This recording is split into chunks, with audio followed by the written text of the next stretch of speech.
اب میں آپ کو ذرا اس جو انسانوں میں سے انسان دشمنی کا جن کا سب سے بڑا رول ہے، میں ان کی 2000 سالہ تاریخ کا آپ کے سامنے نقشہ رکھنا چاہتا ہوں۔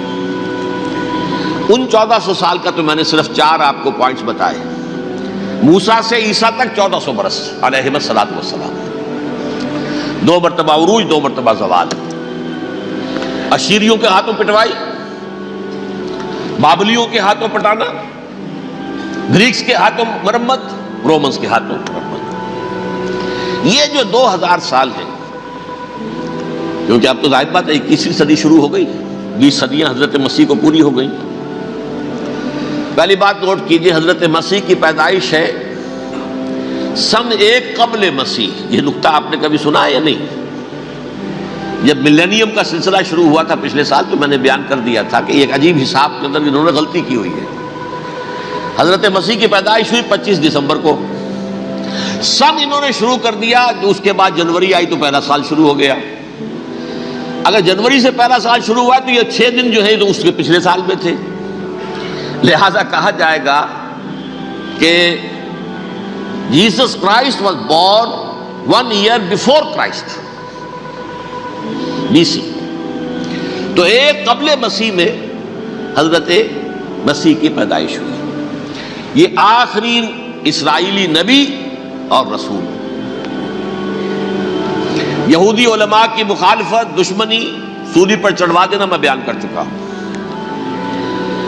سن 33 عیسوی میں جبکہ حضرت مسیح کی عمر 33 برس تھی، اللہ تعالیٰ نے انہیں زندہ آسمان پر اٹھا لیا، لیکن یہودیوں نے اپنے خیال کے مطابق انہیں سولی پر چڑھوا دیا، ان کی موت واقع ہو گئی۔ اگرچہ اس کے بعد یہ اختلاف ہے ان میں، یہودی کہتے ہیں وہ سولی پر چڑھ گیا، ختم ہوا، مر گیا۔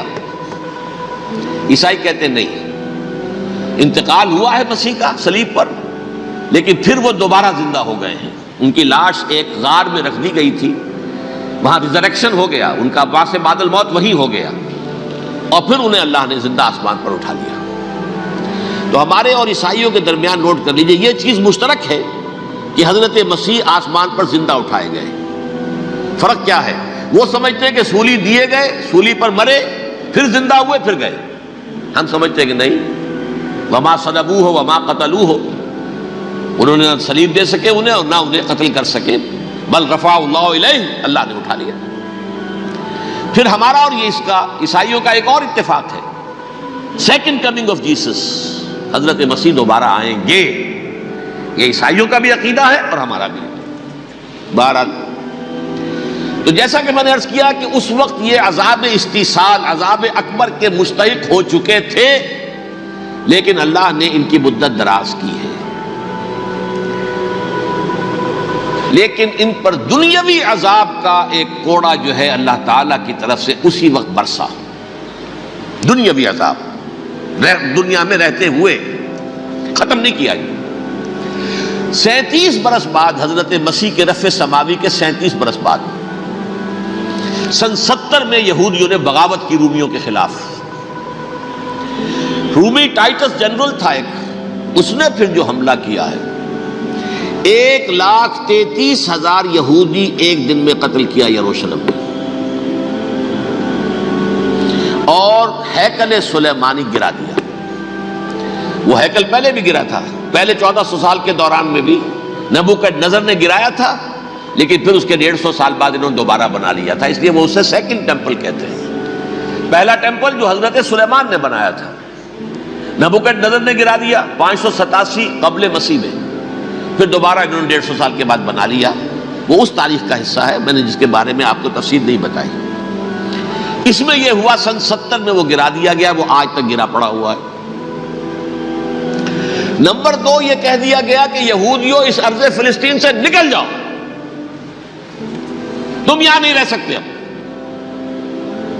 لہذا جس کا جہاں سینگ سمایا چلا گیا، یورپ میں چلے گئے، ایشیا میں آ گئے، عرب میں آ گئے۔ یہ 3 قبیلے جو رات بھی میں نے عرض کیا تھا، بنو قینقاع، بنو نذیر اور بنو قریظہ، یہ وہاں سے آ کے مدینے میں آباد ہو گئے۔ جس کا جہاں سینگ سمایا، افریقہ میں، ہندوستان میں، جہاں چلے گئے، ڈایاسپورا اسے کہتے ہیں، وہ آپ نوٹ کر لیجیے اس لفظ کو، ڈایاسپورا، ہمارا دور انتشار، جبکہ ہمیں ہماری اصل سرزمین تو فلسطین ہے، حضرت ابراہیم کا مسکن، حضرت اسحاق حضرت یعقوب کا مسکن فلسطین، یہ ہے ہماری اصل جاگیر، یہ تو ہماری جدی پشتی جاگیر ہے، لیکن یہاں سے نکال دیے گئے سن 70 عیسوی میں، اور وہاں سے لے کے 1917 تک ان کا ڈایاسپورا جاری رہا۔ یہ دور انتشار ہے۔ اس دور انتشار کے اب چند حصے ہیں جس کو میں چاہتا ہوں کہ آپ علیحدہ علیحدہ سمجھ لیں۔ دور انتشار کا جو پہلا جو ہے تقریباً 300 برس رومی حکمران تھے، وہ یہودیوں کے بھی دشمن تھے اور عیسائیوں کے بھی دشمن تھے، عیسائی اور یہودی ایک دوسرے کے بھی دشمن تھے، لیکن رومی سمجھتے تھے کہ یہ ایک ہی تھیلی کے چٹے بٹے ہیں۔ رومیوں کے نزدیک عیسائی بھی یہودیوں ہی کا ایک فرقہ تھے، کوئی علیحدہ مذہب تو تھا ہی نہیں، لہذا رومی جو ہیں رومنز وہ ان دونوں کو ستاتے تھے، مارتے تھے، اور یہ آپس میں لڑتے تھے، یہودی عیسائیوں کو مارتے تھے، عیسائی یہودیوں کو مارتے تھے۔ یہ ہے 300 برس تک کی تاریخ۔ سن 300 عیسوی میں کیا ہوا؟ ایک معجزہ ہو گیا۔ بہت عظیم ایمپرر کانسٹینٹائن، قسطنطین اعظم، رومن ایمپررز میں سے بہت بڑا ایمپرر، وہ عیسائی ہو گئے۔ اب تو معاملہ بالکل تلپٹ ہو گیا، پوری سلطنت عیسائی ہو گئی۔ اب عیسائیوں کے عیش ہو گئے اور یہودیوں پہ مار پڑنی شروع ہوئی۔ اب عیسائیوں کا آپ خود سوچئے کہ جنہیں وہ خدا بنا بیٹھے ہیں، خدا کا بیٹا قرار دے رہے ہیں، ان کے قاتل کون؟ یہودی بدماش۔ لہذا ان کی وہ پٹائی شروع ہوئی ہے یورپ میں، پوری رومن امپائر میں، انہیں ذلیل کیا گیا، شہروں میں آمد بند، علیحدہ رہو، گھیٹوز کے اندر رہو۔ یہودی کا نام جو ہے وہ گالی بن گیا، جیسے آج بھی یہودی گالی کہتے ہیں، جیسے خنزیر کا لفظ، آخر وہ بھی اللہ کی مخلوق ہے، لیکن آپ کو معلوم ہے کوئی شخص زبان پہ نام نہیں لانا چاہتا خنزیر کا، سور کا، ہے تو مخلوق، وہ بھی ایک حیوان ہے۔ ایسے ہی یہ ہے یہودی گالی، جھوٹ گالی۔ لہذا ایک طرف تو ان دونوں کے درمیان دشمنی، جس کو قرآن کہتا ہے وَأَغْرَيْنَا بَيْنَهُمُ الْعَدَاوَةَ وَالْبَغْضَاءَ، ہم نے ان کے مابین دشمنی جو ہے پیدا کر دی ہے۔ اور جب یہ پوری سلطنت عیسائی ہو گئی تو قافیہ تنگ ہو گیا یہودیوں کا۔ اب آئیے 571 عیسوی، یعنی جبکہ ڈایاسپورا کو کتنا عرصہ ہو چکا تھا؟ 500 برس۔ سن 70 سے شروع ہوا ڈایاسپورا، جب ٹائٹس نے گرایا ہے ہیکل کو اور نکال باہر کیا انہیں فلسطین سے، بھاگ جاؤ، یہاں ایک یہودی بھی نہیں رہے گا، فلسطین سے نکال دیے گئے۔ اس کے پورے 500 برس بعد سن 571 عیسوی میں حضور کی پیدائش ہوئی، ولادت باسعادت محمد الرسول اللہ صلی اللہ علیہ وسلم۔ 610 میں آپ پر وحی کا آغاز ہوا، لیکن حضور کے ساتھ ان کا معاملہ کیا رہا؟ اول تو جبکہ حضور ابھی مکے ہی میں تھے، یہودیوں نے ریشہ دوانیاں شروع کر دی حضور کے خلاف۔ قریش مکہ کو سکھاتے تھے، پڑھاتے تھے، ان سے یہ پوچھو، ان سے یہ پوچھو، یہ اس طرح تنگ کرو، ان سے یہ امتحان لو، یہ آپ کے علم میں ہے۔ سورہ بنی اسرائیل میں، سورہ کہف میں وہ سوالات، جو امتحانی سوالات آئے تھے، ذوالقرنین کون تھا، اصحاب کہف کون تھے، تم رسول بنے پھرتے ہو تو بتاؤ، اور یہ روح کی حقیقت کیا بتاؤ، یہ ساری ریشہ دوانیاں کر رہے تھے بیٹھے ہوئے ابھی وہیں پر، حضور ابھی پہنچے بھی نہیں۔ ہجرت فرما کر حضور تشریف لے آئے تو حضور نے، جسے ماسٹر سٹروک کہا جائے گا، یعنی اسٹیٹس مین شپ کا ماسٹر سٹروک، آپ نے مدینے میں آتے یہودیوں کے ساتھ پیکٹ کر دیا، جوائنٹ ڈیفنس پیکٹ آف مدینہ، کہ اگر مکے والے ہم پر حملہ کریں گے تو ہم مل جل کر ایک قوم کی حیثیت سے مقابلہ کریں گے۔ یہ میثاق مدینہ کہلاتا ہے، جس کے بہت غلط معنی پہنائے جا رہے ہیں آج کل۔ بہرحال میں موضوع میرا چونکہ یہ نہیں، میں ادھر نہیں جاؤں گا، لیکن ہوا کیا؟ ہر مرتبہ یہ خیانت کے مرتکب ہوئے، ان نے جو عہد کیے تھے ان سے پھرے، اندر ہی اندر سازش، ریشہ دوانی، حضور کی بدترین دشمنی، سورہ نساء کی آیت نمبر 12 میں 14 میں 13 میں فرمایا ہے لا تزال تطلع علی خائنۃ منہم، اے نبی ہمیشہ آپ کے علم میں ان کی طرف سے خیانتیں، بددیانتیاں آتی رہیں گی. اور بار بار وہ مسلسل جنگ کی آگ بھڑکاتے تھے، قریش کو دعوت دیتے آؤ آؤ آؤ ہم اندر سے بغاوت کر دیں گے، تم آؤ تو صحیح، ختم کریں محمد کو اور اہل ایمان کو صلی اللہ علیہ وسلم ورضی اللہ تعالی عنہم اجمعین. لیکن پھر جب وہ آتے تھے تو یہ دبک جاتے تھے، ان میں ہمت نہیں تھی. میدان کے مرد نہیں رہے تھے. یہ سورہ حشر میں ان کا نقشہ کھینچا گیا ہے. کھلے میدان میں مقابلے کی اس کے اندر صلاحیت ہی نہیں ہے. یہ تو فصیلوں کے پیچھے سے، جیسے عورتیں کہیں دیہات میں لڑائی ہوتی ہے تو مرد جو ہے گلیوں میں لڑتے ہیں، عورتیں اوپر سے پتھر پھینکتی ہیں، بس وہ کام یہ کر سکتے تھے. من ورائے جدر، فصیلوں کے پیچھے سے، جنگ میں میدان میں نہیں آ سکتے. بہرحال قرآن مجید میں ہے یہ سورہ مائدہ کی آیت نمبر 64 کلما اوقدوا نارا للحرب اطفاها اللہ. اکثر و بیشتر مواقع پر تو یہ جب آگ بھڑکاتے تھے جنگ کی، اللہ اسے بجھا دیتا تھا. لیکن بہرحال اس کے باوجود جنگیں ہوئی، غزوہ بدر، غزوہ احد ہوئی کہ نہیں؟ یہ ساری اس اصل شرارت میں. اور اس کے نتیجے میں حضور نے پھر ایک ایک کر کے 3 قبیلوں کو سزا دی. غزوہ بدر کے فوراً بعد بنو قینقاع نکالے گئے مدینے سے، غزوہ احد کے فوراً بعد بنو نذیر نکالے گئے، اور غزوہ احزاب کے بعد بنو قریظہ نکال دیے گئے. یہ تو میں نے آپ کے سامنے رکھ دیا صرف حضور کے زمانے میں ان کا کیا رویہ رہا. دشمن، رات بھی ہم نے وہ آیت پڑھی تھی لَتَجِدَنَّ أَشَدَّ النَّاسِ عَدَاوَةً لِلَّذِينَ آمَنُوا الْيَهُودُ وَالَّذِينَ أَشْرَكُوا. اہل ایمان کی دشمنی میں شدید ترین تم پاؤ گے یہودیوں کو اور مشرکین. مشرکین بھی بعد میں ہے، پہلے یہودی. حضور کے بعد کیا ہوا اب یہ نوٹ کیجئے، یہ ان کی تاریخ کا دوسرا دور. حضرت عمر رضی اللہ تعالیٰ عنہ قائد خلافت ہے. بیت المقدس کا محاصرہ کیا گیا، فصیل بڑی اونچی، شہر اندر سے سیلف سفیشینٹ، حملے کا راستہ کوئی نہیں. محاصرہ طول کھینچ رہا ہے لیکن ان کے پاس رسد بھی موجود ہے، پانی بھی موجود ہے، وہ دروازے بند کر کے بیٹھے ہوئے.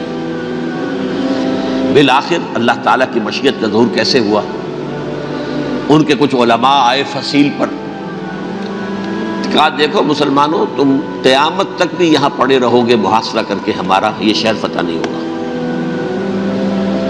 ہاں ایک درویش بادشاہ کے ہاتھوں یہ شہر فتح ہونا ہے، لیکن تمہارے اندر ہمیں وہ نظر نہیں آ رہا.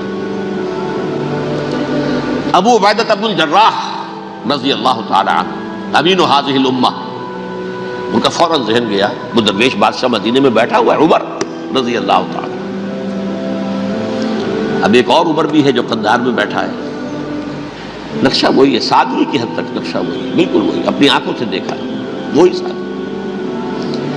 عمر اول عمر ثانی تھے عمر بن عبد العزیز. اب ایک اللہ کے فضل سے اللہ تعالیٰ ایدہ اللہ بنصرتہ، اللہ تعالیٰ ان کی نصرت فرمائے، دشمنوں کو ان کے مقابلے میں نیست و نابود کرے. انہوں نے ریکویسٹ بھیج دی کہ حضور تشریف لائیے، یہ شہر فتح ہو جائے گا. وہ ہے سفر تاریخی، اتنا طویل سفر، تقریباً 700 میل، ایک اونٹ، ایک خادم، ایک منزل پہ امیر المومنین اوپر بیٹھے، خادم آگے چل رہا ہے، اگلی منزل پہ خادم اوپر بیٹھا ہے، امیر المومنین آگے جا رہے ہیں. اور جب پہنچے ہیں تو وہ باری تھی خادم کی. انہوں نے ہاتھ جوڑ دیا، حضور خدا کے لیے تم کیا کہیں گے لوگ، وہ میرا برا حال کر دیں گے، تمہیں شرم نہیں آئی؟ امیر المومنین پیدل آگے چل رہے ہیں نکیل پکڑ کر، اور تم بیٹھے ہو اوپر براجمان ہو. حضرت عمر فرمایا الدور دورک، نہیں باری تمہاری ہے، بیٹھ. اس حال میں پہنچے ہیں. اور پھر یہ کہ ابو عبیدہ بن الجراح آئے ہیں، استقبال کیا ہے تو دیکھا ہے اس حال میں چلے آ رہے ہیں. عمر نکیل پکڑے ہوئے چلے آ رہے ہیں، اور کہتے ہیں کہ کہیں کیچڑ ویچڑ تھا، جوتے خراب ہو گئے تھے، وہ بھی اتار کے ہاتھ میں پکڑے ہوئے، کپڑے تو تھے ہی پھٹے ہوئے. انہوں نے کہا بھی حضرت ابو عبیدہ نے، دیکھیے یہ بڑا متمدن ملک ہے، بڑا مہذب علاقہ ہے، یہ آپ ذرا حلیہ اپنا دوست فرما لیں تب جا کے پیش ہم آپ کو کریں گے. آپ نے فرمایا نحن قوم اعزنا اللہ بالاسلام، ہم وہ قوم ہیں جنہیں اللہ نے عزت دی ہے اسلام کے ذریعے سے، کپڑوں کے ذریعے سے نہیں، دولت کے ذریعے سے نہیں۔ اسی حال میں گئے ہیں، اوپر سے انہوں نے کھڑے ہو کر نشانیاں دیکھی ہیں، اپنی کتابیں کھولی، ہاں یہ وہی ہے، اچھا لو جی سرنڈر، شہر تمہارے ہاتھ میں۔ خون کا ایک قطرہ نہیں بہا اور بیت المقدس فتح ہو گیا۔ لیکن اس وقت حضرت عمر نے ایک نرمی یہ کی کہ یہودیوں کے لیے بھی اسے اوپن سٹی قرار دے دیا۔ یہ احسان عظیم حضرت عمر کا۔ اس سے پہلے یہودی آ ہی نہیں سکتا تھا، داخل ہی نہیں ہو سکتا تھا، وہاں وہ آ کر وزٹ نہیں کر سکتا تھا، زیارت نہیں کر سکتا تھا اپنے مقدس مقامات کی۔ حضرت عمر نے یوں سمجھیے کہ تقریباً 550 برس کے بعد ان کے لیے راستہ کھولا ہے کہ ہاں تم آ سکتے ہو، زیارت کر سکتے ہو۔ لیکن یہ عیسائیوں نے لکھوایا معاہدے کے اندر، انہیں یہاں آپ آباد ہونے کی اجازت نہیں دیں گے، لیکن کم وزٹ دی پلیسز، دیکھیں زیارتیں کریں اور جائیں۔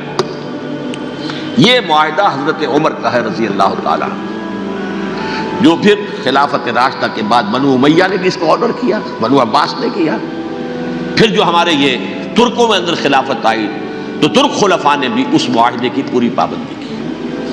فلسطین میں آ سکتے ہیں یہودی صرف زائرین کی حیثیت سے، وہاں آباد نہیں ہو سکتے۔ اب آئیے اگلا دور آیا حضرت عثمان کا دور خلافت۔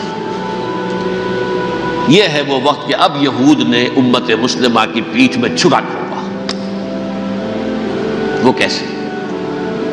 ایک یہودی عبداللہ ابن سبا اسلام کا لبادہ اوڑھ کر آ گیا، معاشرے کا جائزہ لے لیا، ان میں بنو ہاشم اور بنو امیہ میں جو پرانی کشاکش تھی اس کے کچھ نہ کچھ جراثیم باقی ہیں، اگر ان کو ذرا بھڑکا دے تو مسلمانوں میں انتشار پیدا ہو جائے۔ کہا یہ عثمان کون ہے؟ یہ تو بنو امیہ میں سے ہے، یہ حق تو بنو ہاشم کا ہے، خلافت ان کے پاس ہونی چاہیے، محمد کے تو رشتہ دار وہ ہے صلی اللہ علیہ وسلم۔ عوام الناس کے اندر بات پھیلنی شروع ہوئی، پھر ایک بڑی سازش کے انداز میں حضرت عثمان کے خلاف پروپیگنڈا، حضرت عثمان کے جو عاملین تھے، گورنر تھے، ان کے خلاف پروپیگنڈا، اور ایسی ہوشیاری کرتے تھے کہ کوفے میں کوفے کے حاکم کے خلاف کچھ نہیں کہنا، اجی مصر میں یہ ہو رہا ہے، اجی شام میں یہ ہو رہا ہے، اجی یہ جو عثمان ہے وہ یہ کر رہا ہے، یہ ظلم ہو رہا ہے، یہ لوٹ مار ہو رہی ہے، یہ خیانتیں ہو رہی ہیں۔ اب نہ تو اس زمانے میں مینز آف کمیونیکیشن، کیسے تصدیق کریں؟ افواہیں تو آپ آج کراچی کے اندر شروع ہو جائے تو پتہ نہیں چل سکتا کسی کو کہ کیا اس میں صداقت ہے کیا جھوٹ ہے، اور بری بات جو ہے فطرت انسانی کی کمزوری ہے وہ فوراً قبول کرتا ہے، کسی کے بارے میں اچھی بات ماننے کو تیار نہیں ہوتا لیکن بری بات تو فوراً تیار ہے۔ بہرحال یہ فتنہ انہوں نے اٹھایا، حضرت علی کی الوہیت کا فتنہ اٹھایا، حضرت عثمان کے خلاف الفتنۃ الکبریٰ برپا کیا، حضرت عثمان شہید ہوئے۔ اس کے بعد 5 برس تک مسلمان ایک دوسرے کی گردنیں کاٹتے رہے، باہمی خانہ جنگی ہوئی، امت کو وہ زخم لگایا ہے جو آج تک جس سے خون رس رہا ہے۔ یہ شیعان عثمان اور شیعان علی تھے جو بعد میں پھر سنی اور شیعہ ہو اور آج تک ہے۔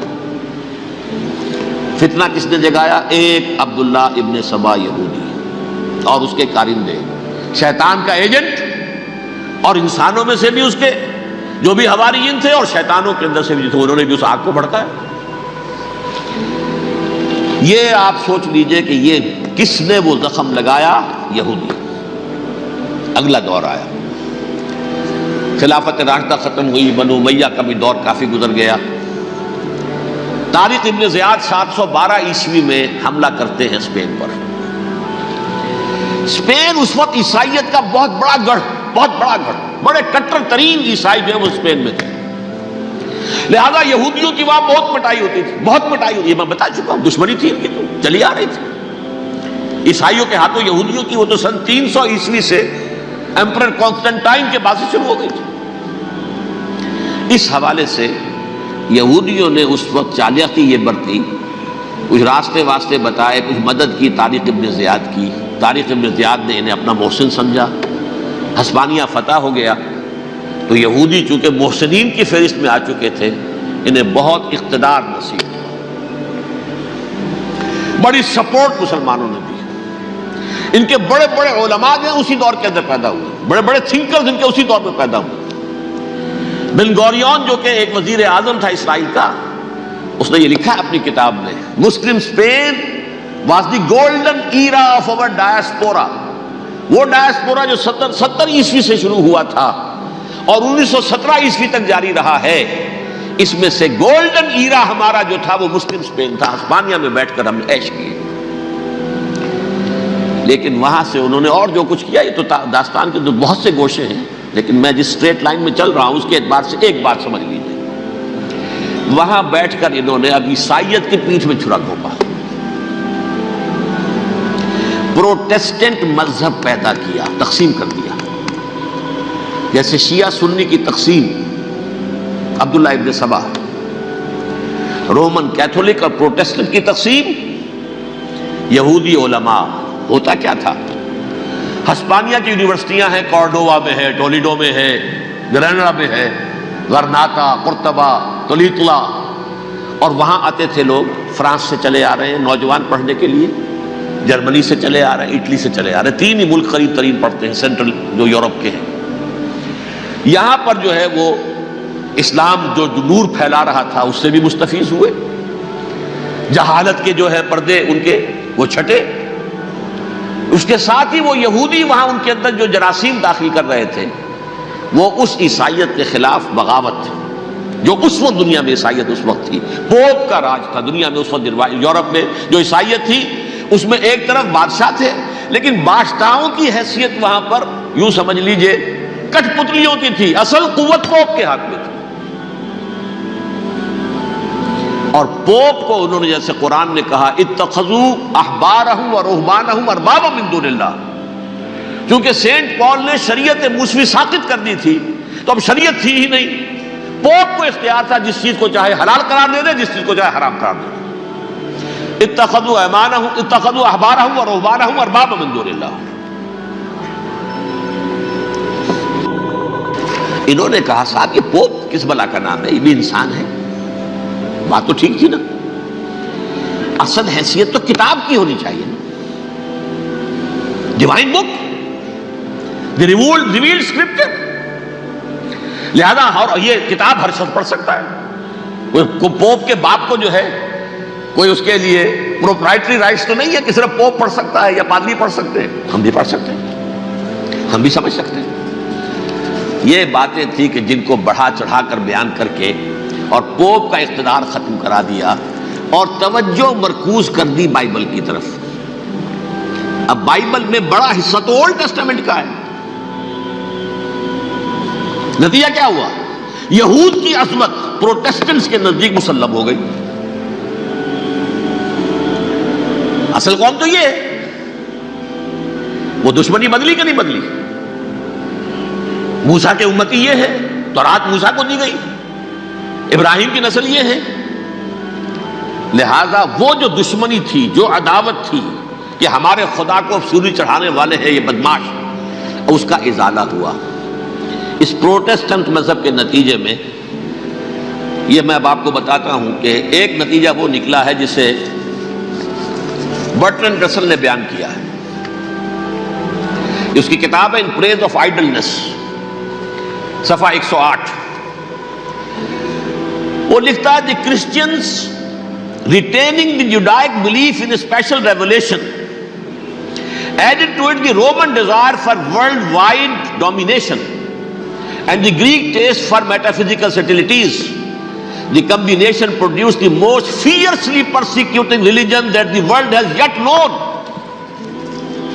یہ تین چیزیں آ کر عیسائیت میں مل گئی، ایک تو جب یہ اولڈ ٹیسٹامنٹ جو ہے وہ ان کے ہاتھ میں آ گئی، اور اس کے میں کچھ آپ کو بتا دیتا ہوں کہ اولڈ ٹیسٹامنٹ کی تعلیمات، کیونکہ یہ اولڈ ٹیسٹامنٹ جو ہے یہ محرف تھی، اصل تورات تو گم ہو گئی تھی 587 قبل مسیح میں، جب پہلی مرتبہ ہیکل جو ہے تباہ ہوا ہے اس وقت ختم ہو گئی تھی، اس کے کوئی 150 سال کے بعد انہوں نے یادداشتوں سے مرتب کر کے لکھی ہے، اب اس میں ان کے اپنے خیالات، اپنے امانی، اپنی توجیحات وہ شامل ہو گئی۔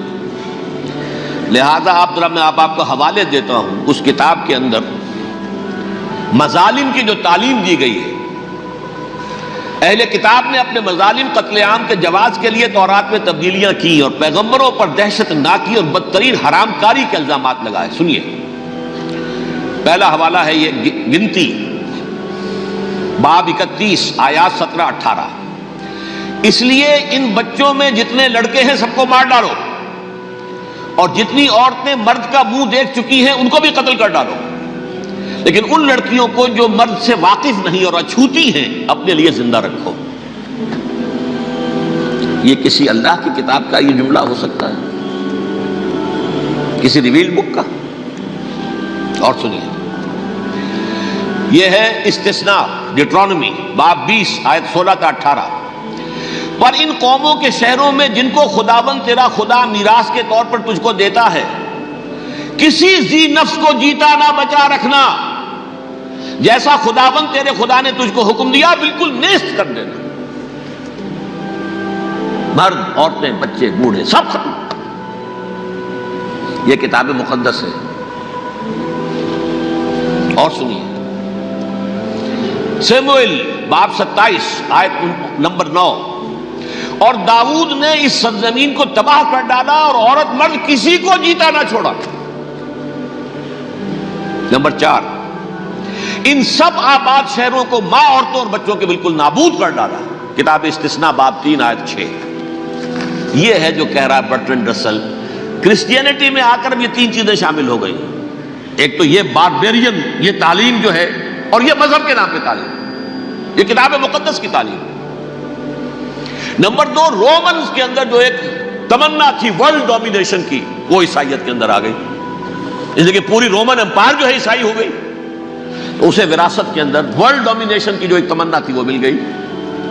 اور پھر یہ کہ انہوں نے جو توہمات تھے یونانیوں کے، ان کو بھی اپنے ہاں مختلف شکلوں کے اندر جمع کر لیا. ان 3 چیزوں کا the combination produced the most fiercely persecuting religion that the world has yet known. اس کے نتیجے میں دنیا میں تاریخ انسانیت کے اندر جو بدترین خوخار ترین مذہب ہو سکتا ہے وہ شکل عیسائیت نے اختیار کی ہے. اور اس کا مظہر عتم کیا تھا نوٹ کیجئے، صلیبی جنگیں. ایک بات ٹائم ٹیبل کے اعتبار سے نوٹ کر لیجئے گا. فرسٹ ملینیم ختم ہوا، سیکنڈ شروع ہوا. ان کے 1000 سال ختم ہوئے تو 11ویں صدی میں سیکنڈ ملینیم شروع ہوا، تو پہلی صلیبی جنگیں ہوئی. لاکھوں مسلمان قتل کیے گئے. صرف یروشلم کے اندر اتنا خون بہایا ہے کہ خود ان کے ہسٹورینز لکھتے ہیں کہ جب ان صلیبیوں نے جب گھوڑوں کے ساتھ وہ چل رہے تھے گلیوں میں، تو ان کے گھوڑوں کے گھٹنوں تک خون کی ندی بہ رہی تھی. جہاں سے گزرے ختم کرتے چلے گئے، آبادیاں کی آبادیاں ختم کر. اگرچہ اس کروسیڈ میں گیہوں کے ساتھ گھن بھی پسا، یہودی بھی بہت مارے گئے. یہ فرانس سے، جرمنی سے جب یہ کروسیڈرز آ رہے تھے 3000 میل کا سفر طے کر کے آئے تھے. سوچئے تو صحیح. اربن ثانی پوپ جو تھا، آگ لگا دی تھی اس نے پورے یورپ کے اندر. شرم سے ڈوب مرو، تمہارے مقدس علاقے مسلمانوں کے ہاتھ میں. انفیڈلز، یہ کافر، یہ مرتد، یہ ملحد. مسیح جہاں پیدا ہوا، مسیح کو جہاں سولی دی گئی، وہ کہاں ہے؟ ان کے ہاتھ میں. وہ آگ لگائی ہے. 3000 میل کا فاصلہ طے کر کے یہ قومیں آئی ہیں وہاں، اور جو تباہی مچائی ہے انہوں نے. تاریخ انسانی میں ایسی بربریت کی کوئی مثال. اور یہ ان کے اپنے ہسٹورینز لکھتے ہیں. شرم کے مارے ایسے محسوس ہوتا ہے جیسے ان کی گردنیں جھکی جا رہی.